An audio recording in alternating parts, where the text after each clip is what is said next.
Ladies and gentlemen, you are tuned into another episode of the Paul Leslie Hour. And now your host, Paul Leslie. Hey, it's me. Thank you as always for joining us here on the Paul Leslie Hour. I'm honored that you're here. This is a celebration of Paul Williams, the great singer, songwriter, and recording artist, actor, and recovery advocate. We're joined on this episode by Art Munson, a recording artist, guitarist, and songwriter. He's worked with so many great artists, John Lennon, Barbra Streisand, Billy Joel. He's also worked with none other than Paul Williams. He toured with Paul Williams from approximately 1973 to 1978. He was his guitarist. And together with our guest Art Munson, Paul wrote a few songs. Those of you familiar with the Ordinary Fool album will recognize Flash, and one I have a particular fondness for, Don't Call It Love, which they wrote together. So, Art Munson, how are things? Just fine. How about you? I'm hanging in there, I guess. Of all the things that you do, I mentioned that you're a recording artist, you're a guitarist, you're a songwriter. Is there one that you would say is that's your main thing, that it's the thing that you're the most passionate about? Well, I think it changes over time. Originally, guitar was a thing, and it still is and will always be. But in terms of today, I'm just more into composing. I mean, I still love guitar. I just find that I don't really have the passion and the fire for it that I had when I was, 30 years ago, 40 years ago. And that's okay. I mean, I figure as long as I'm making music, then that's what it's all about. And I want to call the attention to the listeners out there to artandrobinsmusic.com. That's the website that you have, and tons of different things. It's royalty free. I mean, the styles, it's just absolutely endless. A lot of that has to do with Robin, because I come from a background being brought up really in country music. And when I got into playing, I started with surf music and rock. And so I've got a lot of different, history of different kinds of music. Robin sort of was brought up in more traditional Broadway, and singer-songwriter Laura Nyro was one of her big influences. So consequently, together we write a lot of different kinds of music. Some, I write by myself if it's more guitar-oriented, but there's a lot of stuff that we write together. And of course, as an artist, she writes her own style of music, which is a little bit of everything, a little bit of country, a little bit of, that Laura Nyro kind of vibe. So together, thankfully, we make a lot of different kinds of music, and it's great to be, have a partner, a wife and a friend who you can make music with. Can't think of a better thing to do with my life at this point. I guess being married, when it comes to working on a particular piece, you can be just completely honest with each other.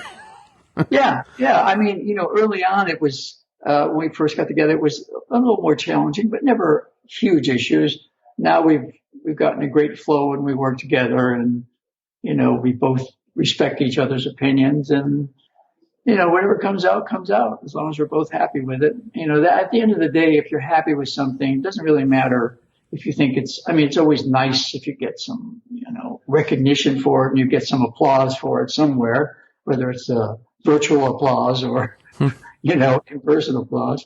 It's nice to get that, but in the end, really, it's when you get to the end of writing a piece of music and you just go, man, that feels right. That's, to me, and to both of us, what it's all about.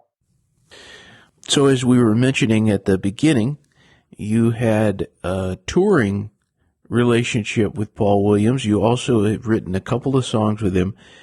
Can you tell us, how did you first encounter Paul Williams? Yeah, I was working with Bill Medley. He was one half of the Righteous Brothers, because I was on the road with the Righteous Brothers and recorded with them back in the 60s. And then when they split up, Bill went out on his own. And we had a gig at, what's that, Basin Street West in San Francisco. I think that's what it was called. And Paul was visiting a friend that was singing at the Playboy Club, which was not very far from that club in San Francisco.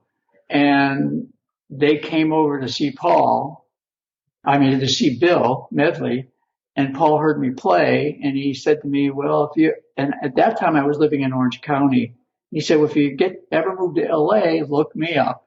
And at that time, Paul was just starting out as a writer. This was like 71, 72, somewhere like that.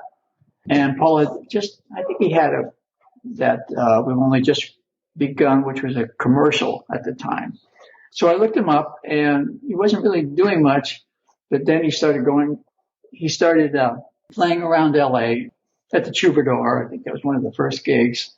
And, he called me up, and so we started working for him. And as he got more successful and started doing more road, more touring, I went along for the ride. And then when he was doing any recording, of course, I recorded with him.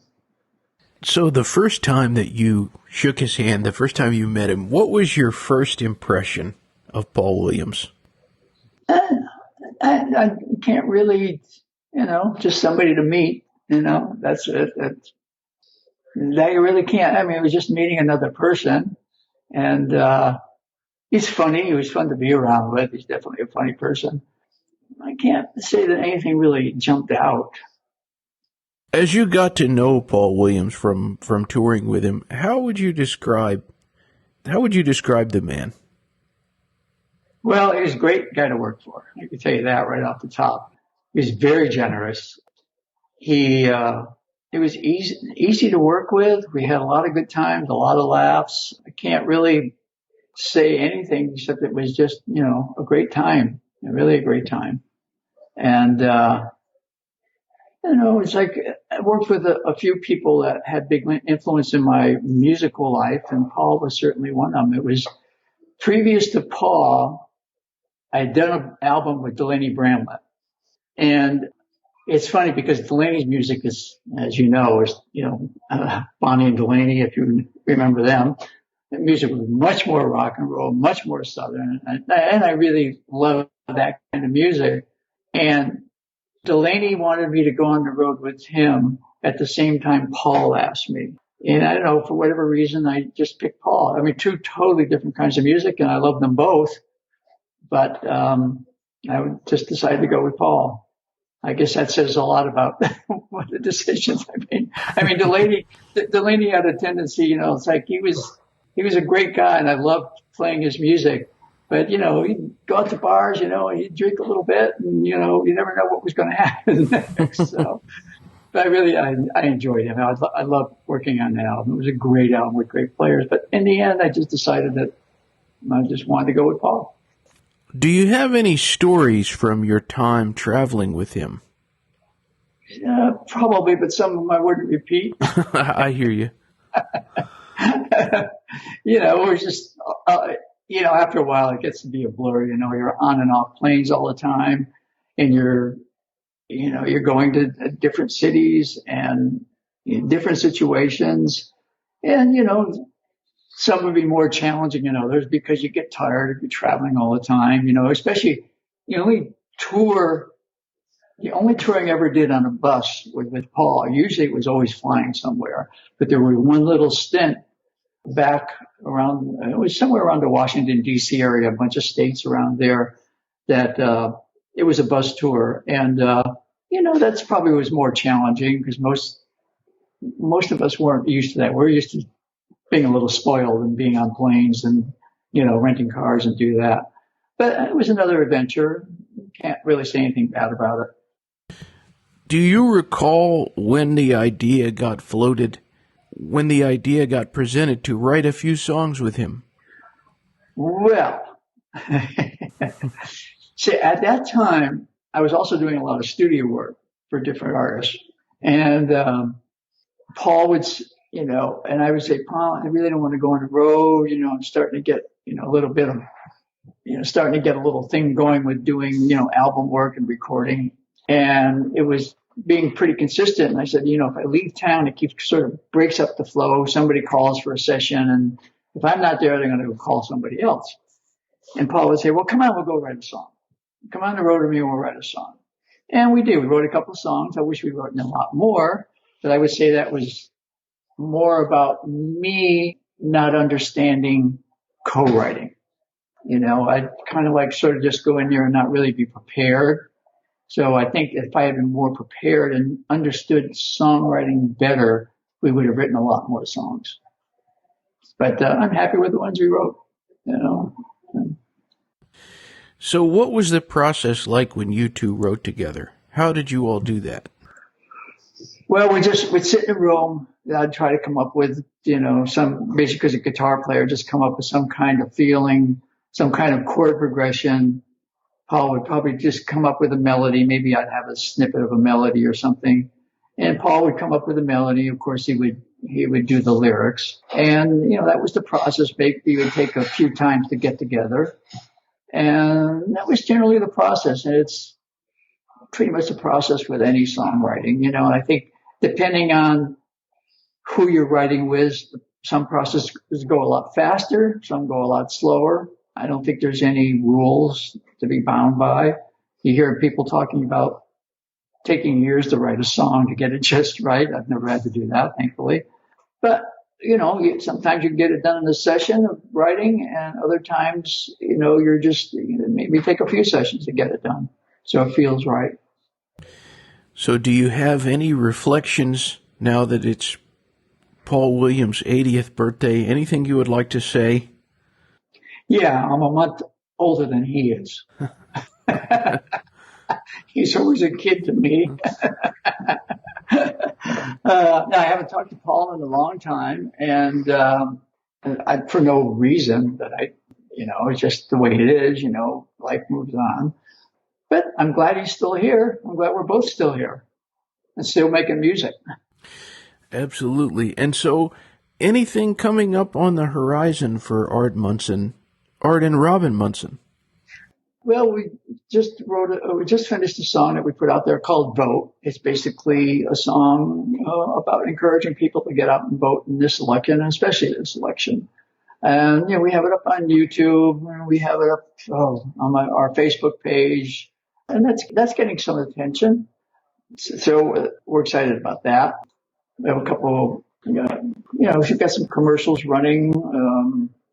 But, once again, it's like we're in an area of the market that's called production music that we do in addition to Robin as an artist. And the production music, we just keep writing. That's the stuff you hear underscoring different reality shows. And it's fun to write that because we can write in all kinds of different genres. And there's a certain formula you follow for production music. But it's great because you just get to write all kinds of different kinds of music. It's really satisfying.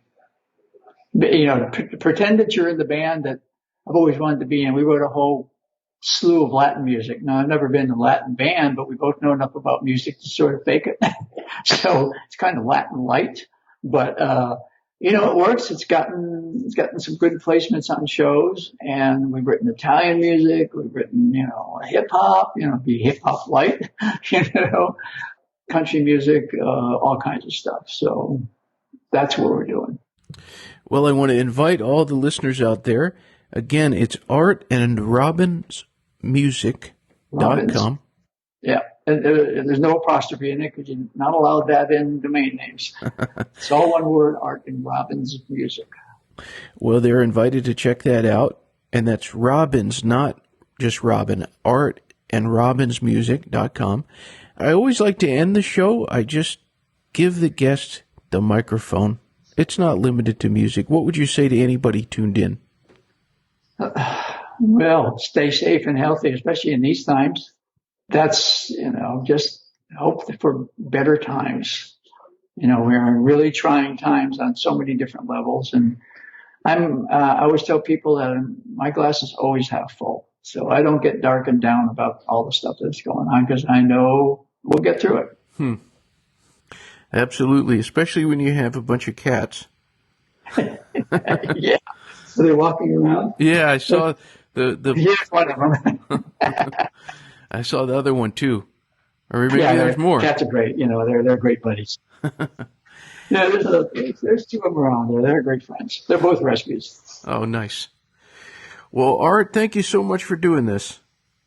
Thank you, sir. Thank you, and stay safe. All right. Same to you. Bye-bye. Okay. Thank you for listening to the Paul Leslie Hour. Hosted, written, and produced by Paul Leslie.